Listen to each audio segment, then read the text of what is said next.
How to use Google Photos for unlimited backup. Let's get started. First, make sure you have the Google Photos app installed on your Android or iPhone. Open the app and sign in with your Google account. Tap your profile icon at the top right and select Photo Settings. Then tap Backup. Turn on Backup and Sync to automatically upload photos and videos from your device to your Google account.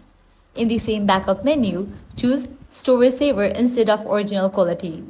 This compresses files slightly but gives you more storage space while maintaining great quality.